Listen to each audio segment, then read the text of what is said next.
Hello, everybody, and welcome to this next lecture. Today we're going to be talking about social roles, and you may just want to pause and think about how many roles you play. You can see right in front of you that this woman has the roles of wife and financial consultant and lawyer and friend and coach and daughter and boss and mother and on and on it goes. So each of these social roles are just a set of expected behaviors and attitudes that come with having a certain position.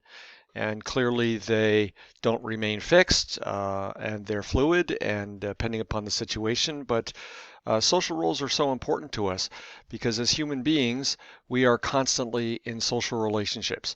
It's hard to spend a day without um, latching on to one of our social roles, including driver on the right and driver on the left. As we drive our cars, if you drive, you take a very quick social role, and hopefully everybody follows the rules that and the expected behaviors that you stay on your side and I'll stay on my side, and we can get past each other without dying.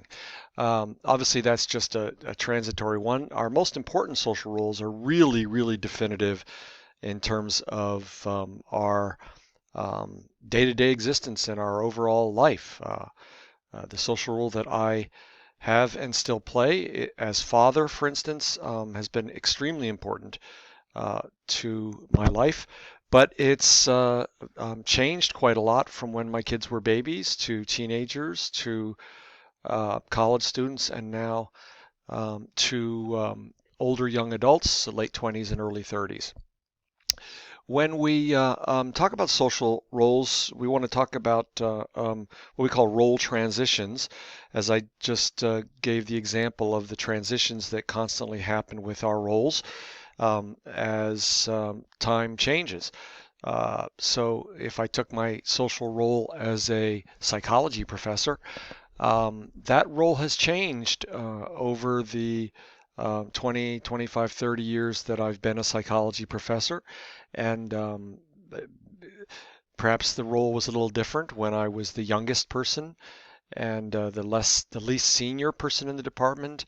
And slowly, as I became the department chair and the senior person in the department, the roles changed. So role transitions can never be separated from our roles because however we define a role, it's always in flux. It's always slightly changing. And in some ways, that's why a lecture on social roles is, um, somewhat well, somewhat difficult to talk about because these roles are always changing. We should point out here at the outset that so many of our social roles follow what psychologists refer to as the social clock. It's kind of familiar to any clock, except for depending upon our social context, there is time. There's a socially designated appropriate time for certain things. So if you think about just about every culture in the world, there is a expected time in which you are supposed to finish school and supposed to get a job and supposed to get married and supposed to have kids and supposed to whatever it is, retire and so on and so forth. So the social clock is never far from our mind as we consider our social roles. We do have to point out that when we look at the social clock, particularly in our modern American context, that the rigidity of the social clock that used to be somewhat hard and fixed has gotten a lot more malleable and changeable. So, for instance, if we just ask, well, what's the socially expected time for people to get married? Well, um, or married for the first time, maybe we'll say it that way, because these days, clearly, that's quite a different thing. And we might say, well, somewhere in the mid to late 20s, but not necessarily for everybody. Some people never marry. Some people wait until their 30s or their 40s, and some people marry early. I was married when I was 19. That was certainly even 40 years ago. When I got married, 1979, that was an exception. But I talk to younger people, and certainly if I could bring up my kids, I know I keep talking about them, but my 29-year-old son, he's like, I don't think I would even consider getting married. He told me the last time, till I was in my mid 30s. So social clock is not as rigid and fixed as it used to be, but we should point out it is still there. If I could just give you one other example of that, as I've already shared in some of these lectures, I recently turned 60, and I do have several close friends that are um, um, either retired or are thinking about retiring relatively soon. Now they're a little older than me, but and it's been a little disorienting hearing them talk about it and thinking, "Wow, retirement? I can't. I love my work too much to even think of retiring." So again, you don't necessarily retire at 60, but you're starting to hit the social clock, if you will, time in which people begin considering that and begin asking you questions about it. No one asked me if I was retiring, 20 years ago, but I have been asked once or twice lately. Hey, when are you thinking of retiring? I think you get the point. That's what social clock is. Now we can't avoid in talking about social roles by talking about the social roles that clearly are all tied up with our gender roles. Because if you think what a gender role is, it's just what as women or as men we actually do, given the culture and given our historical time, that relates to that gender.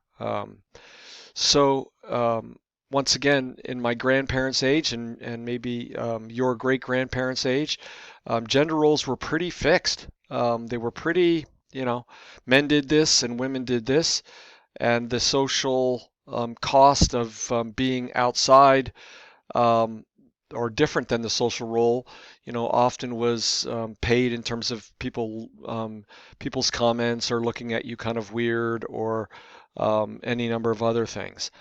We do have to say that there are still gender stereotypes even in this day and age. There are still things that we expect are more typical and can we say appropriate for this gender as opposed to that gender. Even though the requirements, and even I think though even the stereotypes are much less rigid than they used to be, as with the social clock in general, um, there are still social aspects to our role as a man or as a woman that are expected. And indeed, when we look at these roles, there are all kinds of theories that have looked at this, and you can read about briefly some of them. But in some ways, when we look at the expected male versus female character traits or behaviors or whatever it is, we often, particularly when we look cross-culturally, find a commonality in that male roles are often defined according to what we call instrumental qualities, whereas female roles are defined in what psychologists refer to as communal qualities. To put it another way, so often our notion of men and women for men, it tends to be these characteristics of an individual, what an individual does, instrumental, and as opposed to women, what a woman is or her roles are relate to not just what she does, but what she does in relation to other people. Now, I love being a father, and of course, that's a communal quality. A father only makes sense in relation to children. And so, and we do have to point out that cross-culturally, those things are not, they're found pretty much in every culture. So there seems to be something probably fixed or global, independent of particular culture. Although individual cultures say quite a lot about gender roles, there probably is something to the male and female um, ideas of instrumental versus communal qualities. Um, you'll read in your textbook about learning schema theory and social role theory and evolutionary psychobiology and the biosocial perspective with regard to gender roles and particularly theories. And all of those theories, when I read them, as perhaps when you read them, they all seem to have their plausible and important points that they make. And my own view, for what it's worth, is that any one of those theories probably is too simplistic. That in some way, all of those theories probably have something correct and right to say about why gender roles and stereotypes exist. And and I think the overall truth is probably in the aggregate of all of those theories moving forward. Now, if we could just look at some common, can we say, social roles, particularly related to where in life we are. So let's just begin with young adulthood. One of the first, um, can we say transitions, and it relates to our roles, is just leaving the family home. Now that's of course not true with everybody, given our circumstances, but there's the expectation in terms of social clock that at some point you are going to leave. Now that may be going away for some people to college, let's say. It may be moving, if someone joins the military, one of the military services and moves away. But this clearly has a lot of variability, and some people with certain cultural backgrounds have a much higher expectation that you stay home for a long time. In some cultures, particularly for women, you stay in your parents' home until you get married. But that clearly differs widely. And there are gender differences. Again, those are going to cross-sect with our cultural background. And again, in a cultural background where girls or females should remain home, the expectation is there. The numbers of girls moving out before they're married, let's say, is different. All of you that are listening to this obviously have a situation which you're in. I don't know where you're living, in a college dorm, maybe at home, in an apartment on your own with roommates, any number of other things. But the boomerang effect that you see in front of you here is simply the term that psychologists and others have given to the fact that a lot of times kids will move out, particularly, for instance, when they go to college. And then after 4 or 5 years of college, because they don't have a high-paying job and because rent is very, very high, they may move back home. So they are the boomerang. They leave, and then they, of course, come back to where they left from. And whether it's living in the basement or living in your parents' apartment as an adult, that may not be the preferred way of perhaps that young adults have, but there are all kinds of constraints. Probably the main one being simply the cost of renting.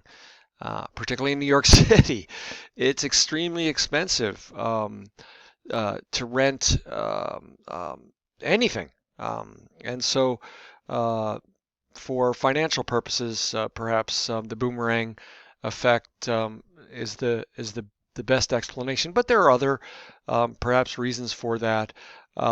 Generally speaking, though, by the end of young adulthood, most people have moved out of their parents' household and establish some sort of independence. And so that's a big social role transition. And again, that transition may go back and forth and go on and on for years. I know my children both went out to San Diego for college, and they both moved back for 1 year for a variety of reasons. But they while they were in school, they had an apartment, or they lived in in an apartment or house with others. But the reality is I subsidized their apartments really until they finished their long educations, because they were in school for a long time. and really they only became completely independent a couple of years ago. So that's part of the social role is I'm living alone, but I'm financially dependent, and that that aspect of that social role has dynamics to it. As you know, I was really glad when my kids completely launched, even though they had been gone from home for years and years and years. It was nice not to have to pay anything. Another huge important social role of young adulthood clearly is, can we say, getting married, and/or these days, more and more people not necessarily getting married, but perhaps um, uh, living with a significant other. Um, and of course, this comes at the end of a dating relationship, however that goes, and it's certainly not any surprise to those of you that are listening that the numbers of individuals that are choosing to cohabit, live together, what used to be called living in sin, and now is called euphemistically cohabitation, that's increasing more and more and more. Again, I think that there are all kinds of reasons for that, which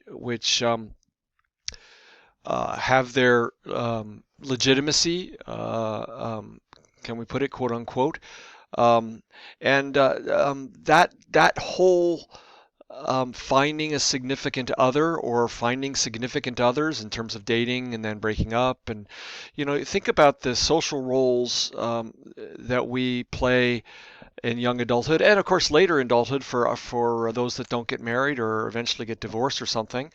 But that has been influenced by numerous variables. People working on careers, um, um, Bumble and Tinder as ways that so many younger people find people even to date, and and on it goes. We do know that regardless of cohabitation and regardless of perhaps the bad or cynical attitudes that plenty of people have toward marriage, maybe because they're of the experience of their parents' bad marriage and maybe divorce. Most people do still indicate that they would like to get married, and I think that optimistic view is a good one. We do also know that marriage is associated. Married people do live longer and are physically healthier than single people. We mentioned that in an early lecture.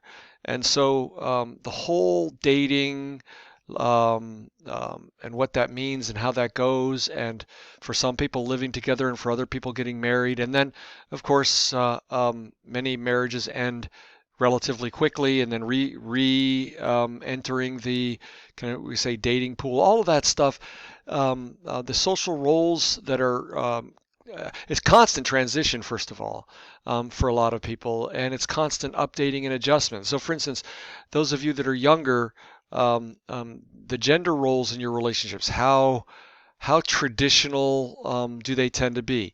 So, as a for instance, those of you that are say in your 20s, when you we used to call it dating, but when you go out with somebody, is it necessarily expected that the male is going to do the paying and the female is not, or is there some negotiation about that?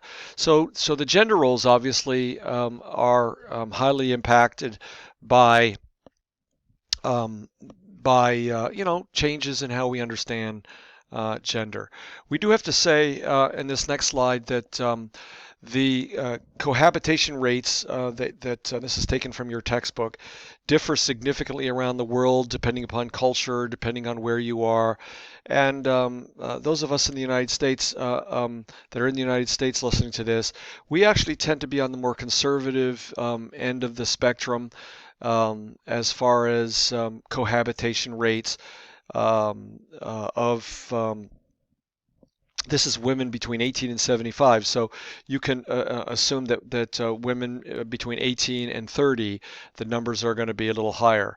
But the European countries, with a few others in there, Brazil and New Zealand and Chile and so on and so forth, Australia, tend to have higher cohabitation rates than the United States. And probably not surprising, countries that are relatively traditional and could I say this, either Catholic or traditionally um, mostly Catholic, tend to have lower cohabitation rates. And I think maybe some of that has to do with religious belief, but I think a lot of it just has to do with culture. That in some cultures, this is just not an acceptable way of behaving, and the social sanction is relatively high. So clearly, whatever you think of these numbers, this has changed significantly over the last 20, 30 years. I think that the negative, the stigma of living together is, at least in some circles, almost completely gone. And I certainly have talked to plenty of people who would question anybody's sanity if they didn't live together first before they got married. So whatever you think of that, um, we can certainly conclude that the social roles in young adulthood relating to dating, living together, marriage are hugely in transition and have been for several decades. For many people, another big and probably maybe the biggest social role transition is parenting, becoming a parent. Having a child changes a lot, I promise you. Those that are parents, you can chuckle and laugh. And now, certainly people are having children later, at least their first child later on average. That's not true for everybody. But the the uh, um, uh, the parenting um, role, starting with clearly pregnancy and whether you're married or not, your life is never going to be the same again.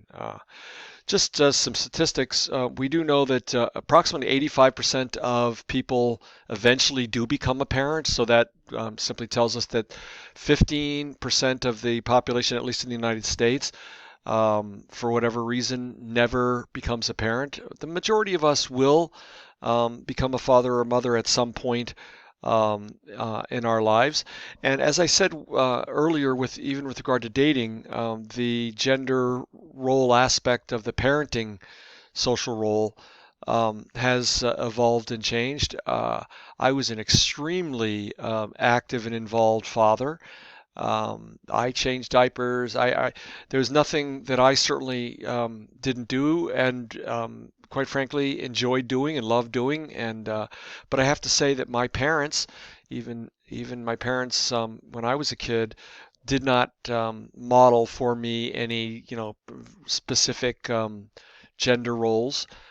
Maybe the only one that I saw with my parents is my mom always made the food, and they told us it wasn't because she was a woman, it was because she could actually cook and my dad couldn't. But my dad, I remember my dad constantly doing housework, and my mom is the one that controlled all the money, I promise you. She's an accountant, so it made a certain amount of sense.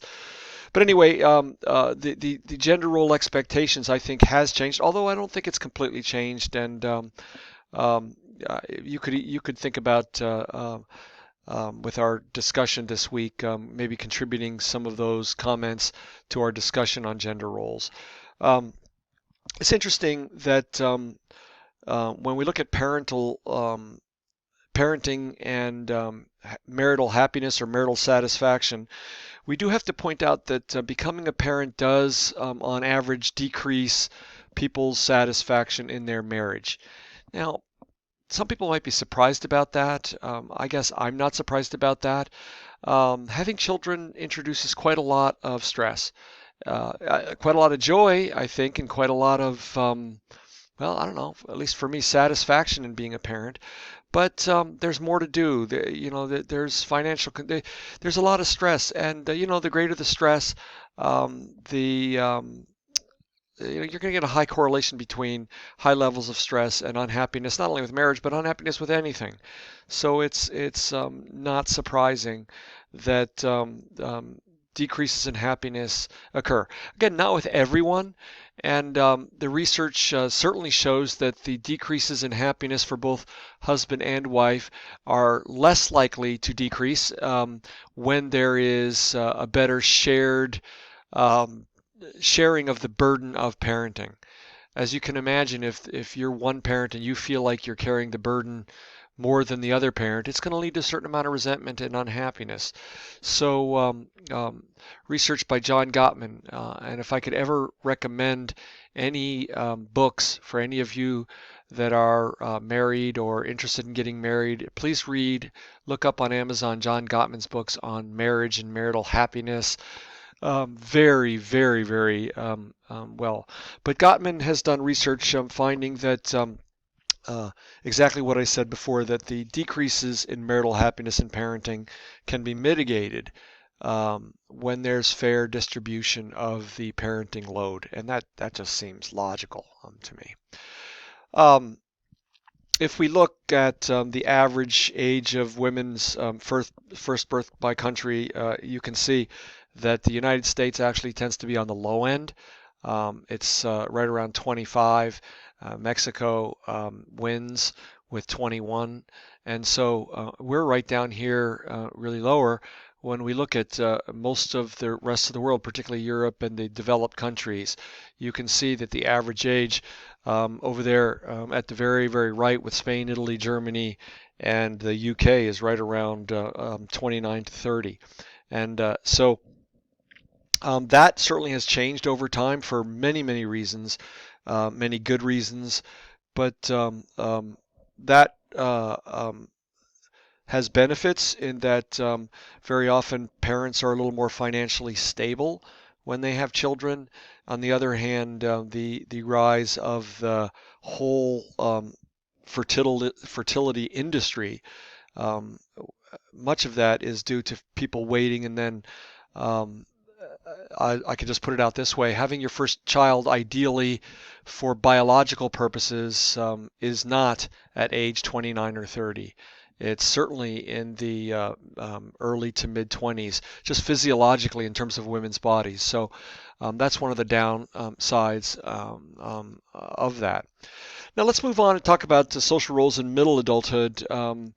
There are many we could talk about, parenting, not just becoming a parent, but obviously the role of parenting of school age and then teenage and then even young adult, college age, young adult children.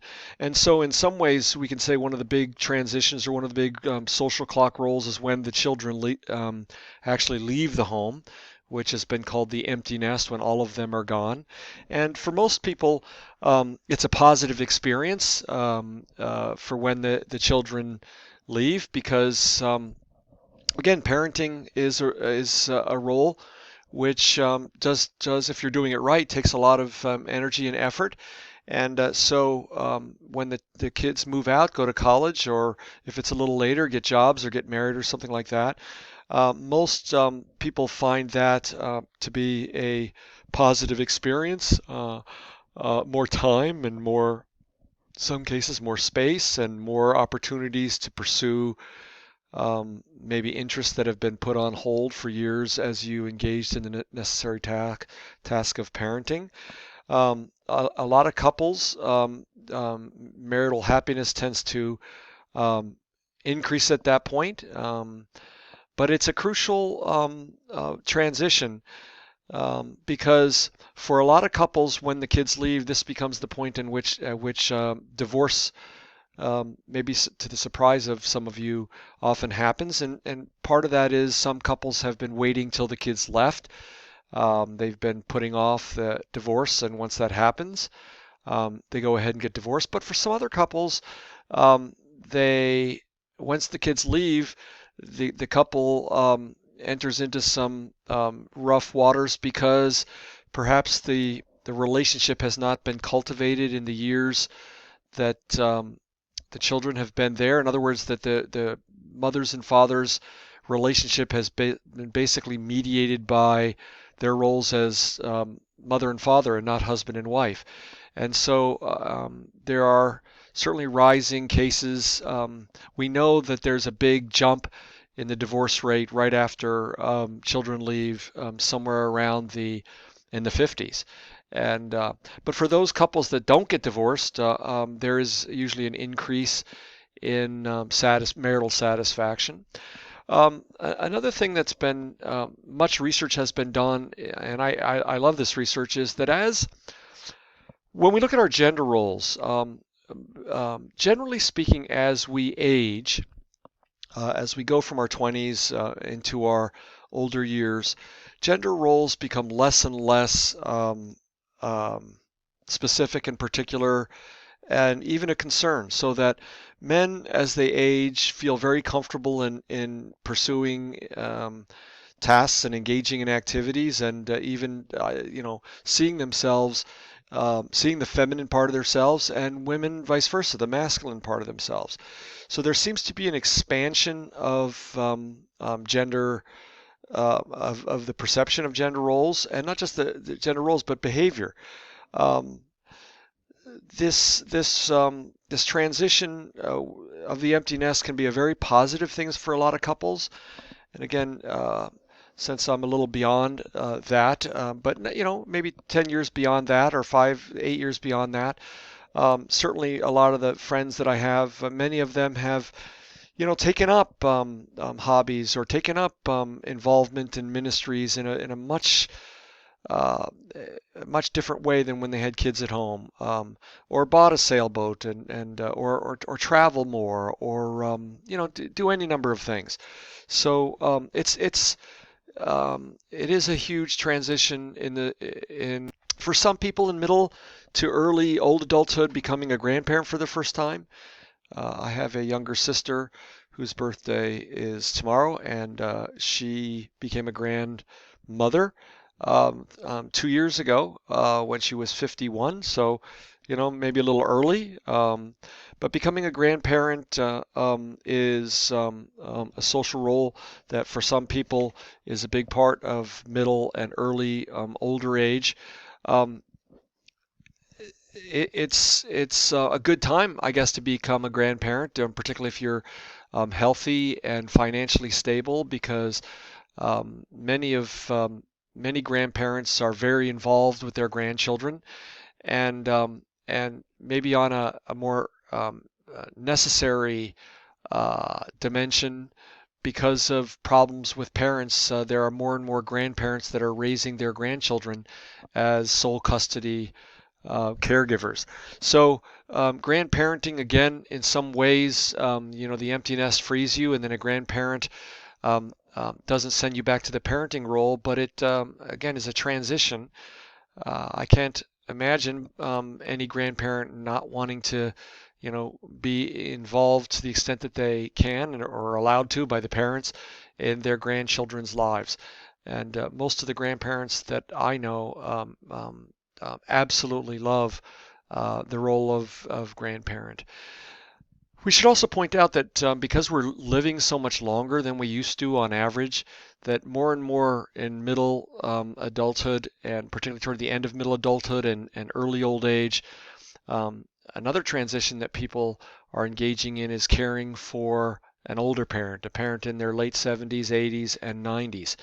And this this has been a huge change. The social clock in the old days was that you got married, you had kids, you got a job, the kids left, you retired, you moved to Florida and retired down there, and then passed away eventually. But clearly, as we have gone in the last century from on average living, to in our 50s, or maybe even the middle of the 20th century, to our 60s and maybe late 60s, to averaging 80s and sometimes 90s in some cases, um, many of us are more and more going to be taking care of elderly parents. And you can imagine, depending, of course, on the financial resources and on any number of variables, that for many people this is a very unwelcome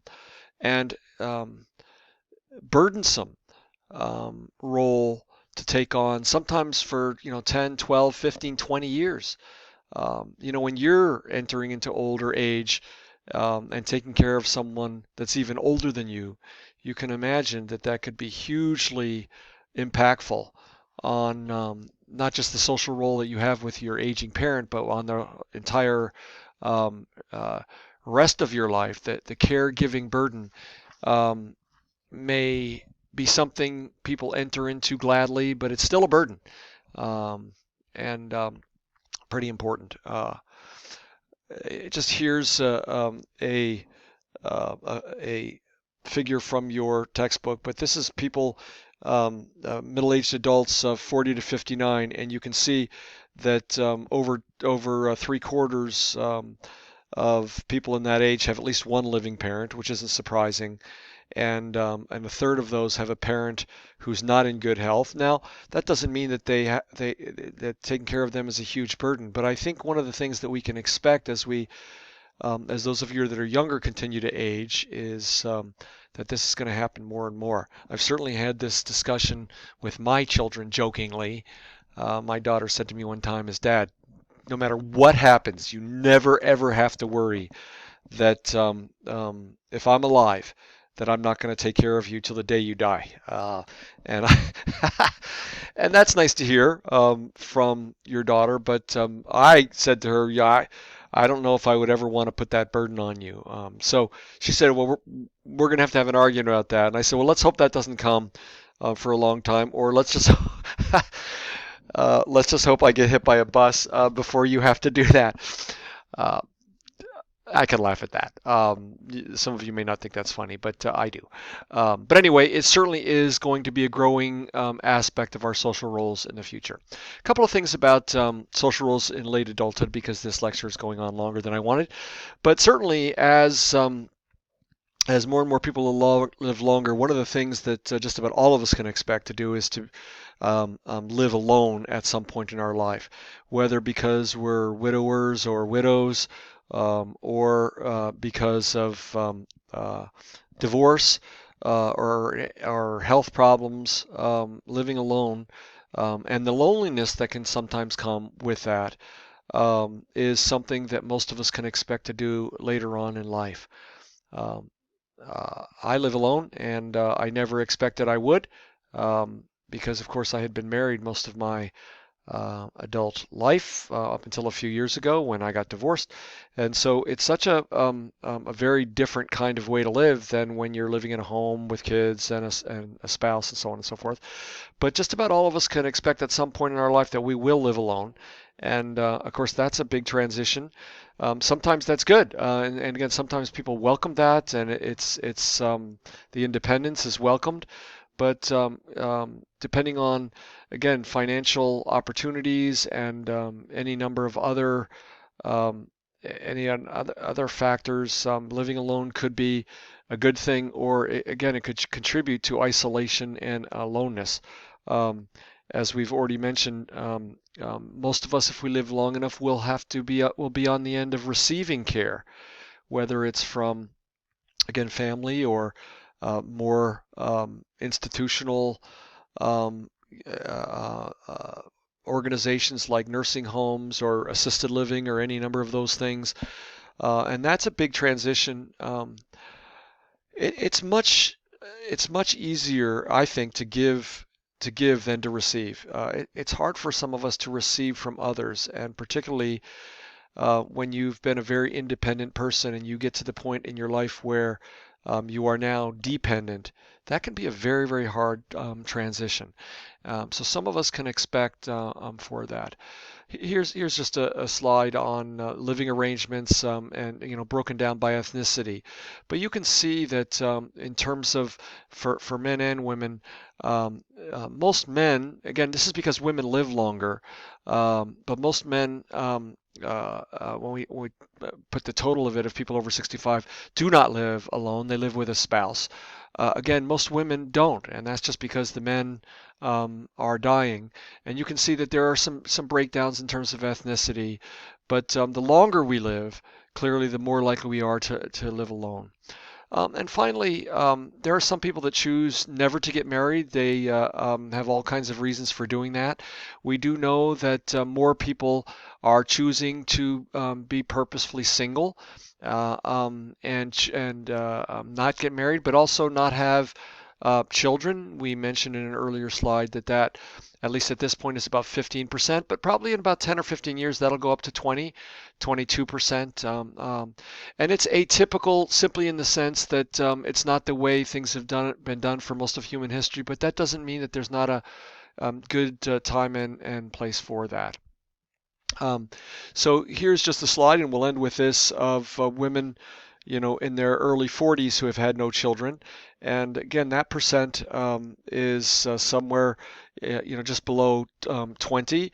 The last data we have is 2008. I think we can reasonably expect in terms of, you'll have to take my word for this, but in terms of my reading and familiarity with the literature, that certainly has gone closer to 20, and I think even over 20% a little bit. And part of that is just putting off children. But of course, being single or not being a parent has all kinds of social role expectations for that as well. Some, particularly women, have to put up with the constant, when are you getting married? When are you having children? Those kind of questions at family gatherings. But let's end with there. Thank you so much for your attention and for listening, and I'll see you in the next lecture, or I'll hear you, or you'll hear me. And have a good day. God bless.